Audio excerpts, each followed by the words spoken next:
नमस्कार दोस्तों, मैं रविश कुमार। वीडियो में आगे बढ़ने से पहले अगर आपने हमारे रविश न्यूज ज्वाइन चैनल को सब्सक्राइब नहीं किया है तो सब्सक्राइब कर लीजिए। आपके लिए ये 1 सेकंड का काम है, लेकिन इससे हमारी काफ़ी बड़ी मदद होती है, तो प्लीज़ लाइक और सब्सक्राइब ज़रूर करें। कमेंट में ये ज़रूर बताइए कि आप हमारी वीडियो किस देश और राज्य से देख रहे हो। तो दोस्तों, एक तस्वीर है विदेश मंत्री एस जयशंकर की। अब वह तस्वीर धीरे धीरे धुंधली हो रही है। वजह खबर यह है कि जयशंकर साहब अब विदेश की हवा छोड़कर राजनीति की गर्मी को महसूस करने वाले हैं।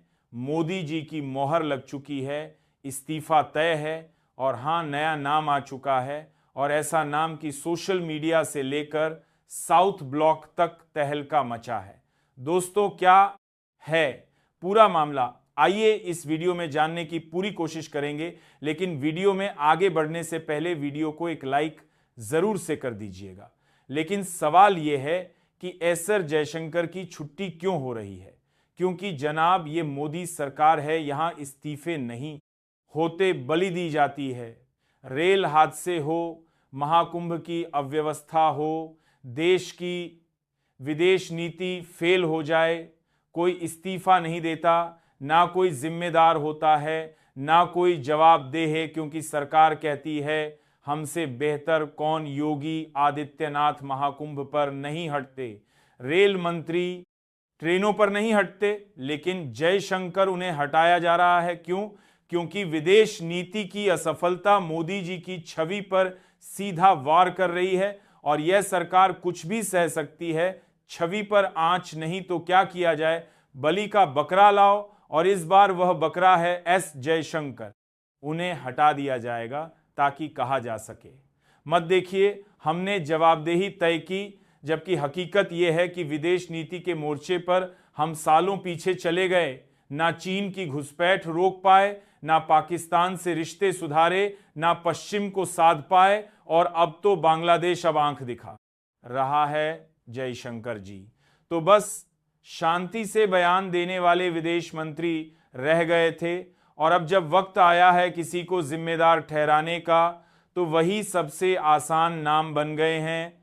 और नया चेहरा वह ऐसा है कि विदेश भले संभाले या नहीं, देश के भीतर जरूर बवाल मचाएगा।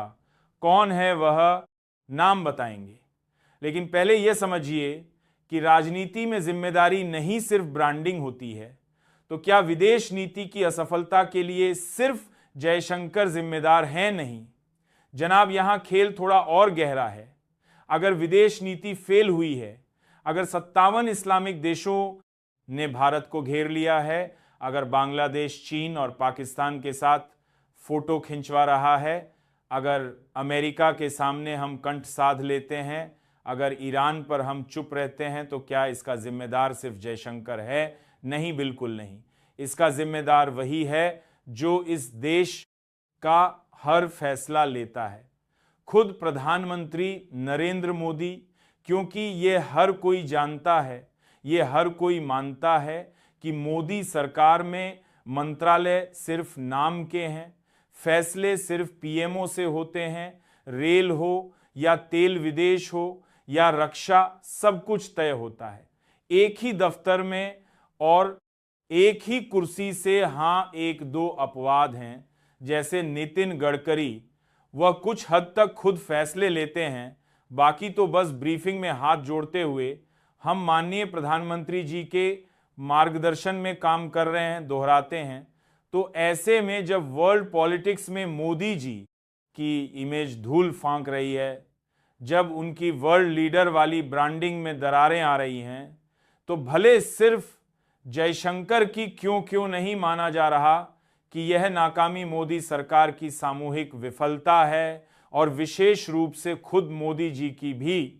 लेकिन यहां भी वही पुराना नाटक, गलती अगर पीएम की हो तो भी बलि मंत्री की दी जाएगी।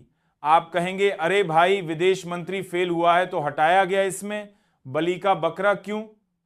तो जरा रुकिए, बलि का बकरा इसलिए क्योंकि जिनको अब विदेश मंत्री बनाया जा रहा है, उनकी पहचान ना विदेश मामलों से है, ना कूटनीति से, बल्कि उनकी पहचान है हंगामे से, ध्रुवीकरण से और अंदरूनी राजनीति में अराजकता फैलाने से, मतलब विदेश में नाम कमाएं या ना कमाएं, देश के अंदर शोर जरूर मचाएं। और यही वजह है कि यह सवाल उठता है क्या जयशंकर को हटाया गया या हटवाया गया, क्योंकि मोदी सरकार में जवाबदेही नहीं होती, ब्रांड की मरम्मत होती है। अब नाम सुनिए और क्रोनोलॉजी समझिए, क्योंकि जैसे ही यह नाम सामने आता है 2+2=4 अपने आप समझ में आने लगता है। इंटरनेशनल इमेज रिब्रांडिंग की पाकिस्तान घेर रहा है, बांग्लादेश हाथ छुड़ा चुका है। तो अब जरूरत है ऐसे चेहरे की जो अंतरराष्ट्रीय मंच पर बात कर सके, ये जो यूएन के गलियारों को जानता हो, जो डिप्लोमेसी को सिर्फ देशभक्ति के नारों से नहीं, अरों शब्दों और संबंधों से। तो कांग्रेस अब सवाल पूछ रही है और जवाब शशि थरूर दे रहे हैं। कविता में मतलब पार्टी अंदर से हिल चुकी है, लेकिन ऊपर से कह रही है नहीं, हमें कोई फर्क नहीं पड़ता। लेकिन फर्क तो पड़ा है, और कैसा पड़ा है।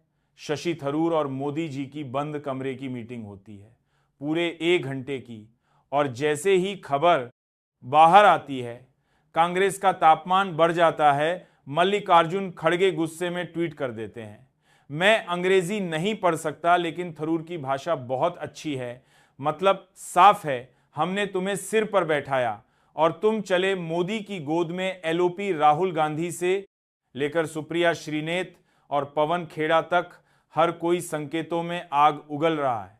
तो हमारे ऑफिस नहीं आते, लेकिन प्रधानमंत्री से मीटिंग कर लेते हैं, राहुल गांधी के खिलाफ बोलते हैं, लेकिन पार्टी में टिके हैं, सांसद तो हैं कांग्रेस से, पर बयान किसी और के पक्ष में। अब पार्टी पूछ रही है क्या ये इशारा है कांग्रेस की तरफ, या डंके की चोट पर एक ऐलान कि मैं अब स्वतंत्र पंछी हूं और बीजेपी की खिड़की खुल चुकी है। क्योंकि अब सिर्फ कांग्रेस को नहीं बल्कि पूरे विपक्ष पक्ष को यह लगने लगा है कि कुछ लोग देश के साथ नहीं, सिर्फ मोदी के साथ खड़े हैं। और जब थरूर जैसे नेता जो कांग्रेस के सबसे ब्रांडेड चेहरे हैं मोदी के साथ गुप्त वार्ताएं कर रहे हो, तो पार्टी बौखलाएगी ही। लेकिन अब सवाल यह है, क्या थरूर कांग्रेस छोड़ने जा रहे हैं, क्या कांग्रेस उन्हें निकालने जा रही है, या ये पूरी स्क्रिप्ट पहले से तय है और सिर्फ कैमरा रोल कर रहा है। क्योंकि राजनीति में सब कुछ होता है, बस खुले में सच कम होता है। तो अंदर की खबर यह है कि एस्टर जयशंकर के पास अब बस 15-20 दिन का वक्त है, वो फाइलें समेट रहे हैं, हैंडओवर की तैयारी चल रही है और लेने के लिए थरूर जी तैयार बैठे हैं। अब सबकी निगाहें उस दिन पर टिकी हैं जब शशि थरूर प्रधानमंत्री के सामने शपथ लेंगे देश के अगले विदेश मंत्री के रूप में, क्योंकि मोदी जी की गोद अब खाली नहीं है, वह भरी हुई है शशि थरूर से। और आज की तारीख में मोदी जी को उनसे बेहतर इंग्लिश स्पीकिंग, डिप्लोमेटिकली स्लीक चेहरा शायद मिल भी नहीं सकता। आप कह सकते हैं इस 1 घंटे की मीटिंग ने जयशंकर के इस्तीफे पर स्याही डाल दी है और थरूर के भविष्य पर मोहर। नाम अब भी आधिकारिक नहीं हुआ है, लेकिन राजनीति में नाम की जरूरत भी नहीं होती, यहां संकेतों में ही सारा खेल चलता है। तो अब सवाल सिर्फ यही नहीं है कि थरूर विदेश मंत्री बनेंगे या नहीं, सवाल यह भी है क्या थरूर की नियुक्ति से भारत की विदेश नीति में कोई नयापन आएगा।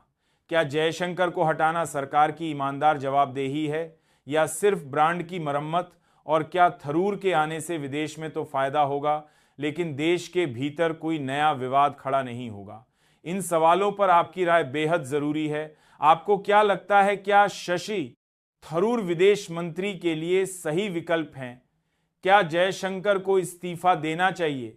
क्या यह बदलाव देश के हित में है या सिर्फ एक राजनीतिक शफलिंग? अपनी राय हमें नीचे कमेंट बॉक्स में जरूर लिखिए, क्योंकि आपकी हर राय, हर सुझाव, हर सवाल हमारी सच्ची और बुलंद आवाज को ताकत देता का